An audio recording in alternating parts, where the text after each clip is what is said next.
नमस्कार, day to day news Bharat में आपका स्वागत है। मैं हूं प्रियंका। अमेरिका और ईरान के बीच चल रहे टकराव के थमने का कोई आसार नहीं दिख रहे हैं।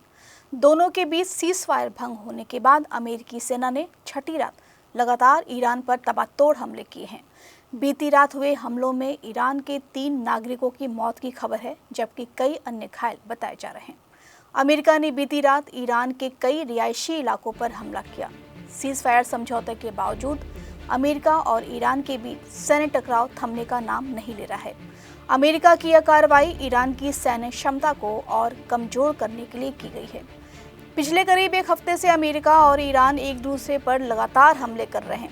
वहीं ईरान के स्वास्थ्य मंत्रालय ने दावा किया कि हालिया अमेरिकी हमलों में कम से कम 40 लोगों की मौत हुई है, जबकि 300 से ज़्यादा लोग घायल हुए हैं। इसी दौरान भारत के निवेश वाले चाबहार पोर्ट पर भी मिसाइल हमला हुआ। पोर्ट के मैरीटाइम कंट्रोल टावर को निशाना बनाया गया। पिछले एक हफ्ते में इस टावर पर यह तीसरा हमला है।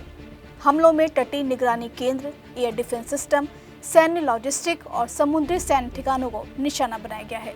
अमेरिकी राष्ट्रपति ट्रंप ने राष्ट्र को दिए संबोधन में कहा कि ईरान के खिलाफ जारी सैन्य अभियान में अमेरिका बड़ी बढ़त हासिल कर रहा है। उन्होंने कहा, बहुत जल्द आप इस अभियान की मेहनत का नतीजा देखेंगे।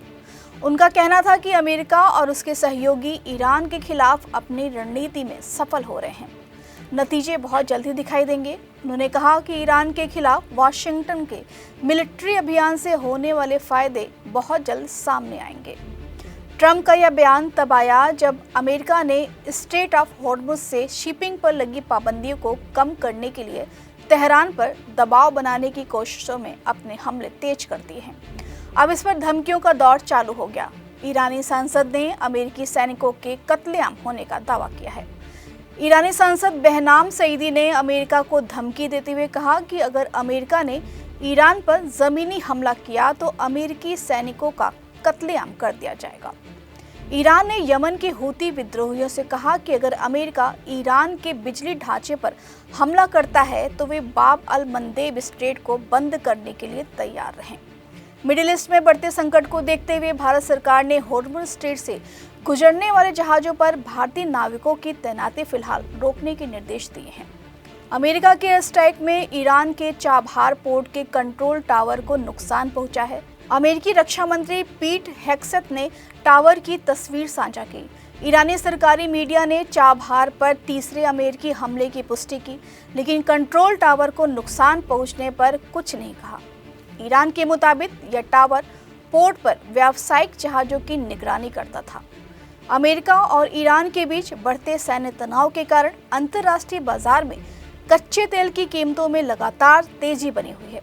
शुक्रवार को ब्रेंट क्रूड 1% से ज़्यादा बढ़कर $85 प्रति बैरल के पार पहुंच गया। वहीं WTI क्रूड भी बढ़कर $80 प्रति बैरल के करीब पहुंच गया। इससे पिछले कारोबारी सत्र में हुई गिरावट की भरपाई हो गई।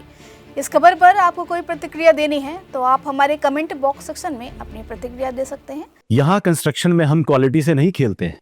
यहाँ पे कंस्ट्रक्शन फील्ड से नहीं, प्रिसीजन से हो रही है। तो genesis Heights project RERA approved है, SBI अप्रूव्ड है, कंस्ट्रक्शन फुल स्विंग पे है। दैट मीन्स आपकी इन्वेस्टमेंट 100% सेफ है।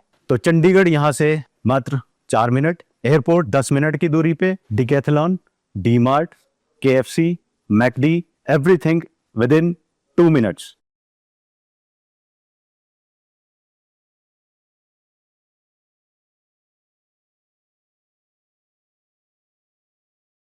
हमारा चैनल आपके साथ वादा करता है निष्पक्षता के साथ पत्रकारिता करेंगे। हमारे चैनल का कोई भी पत्रकार ना किसी से कोई तोहफा लेगा, ना ही कोई इश्तिहार लेगा और ना ही किसी को ब्लैकमेल करेगा। इसी के साथ हमारे चैनल का मकसद होगा लोकतंत्र के चौथे स्तंभ को मजबूत करना।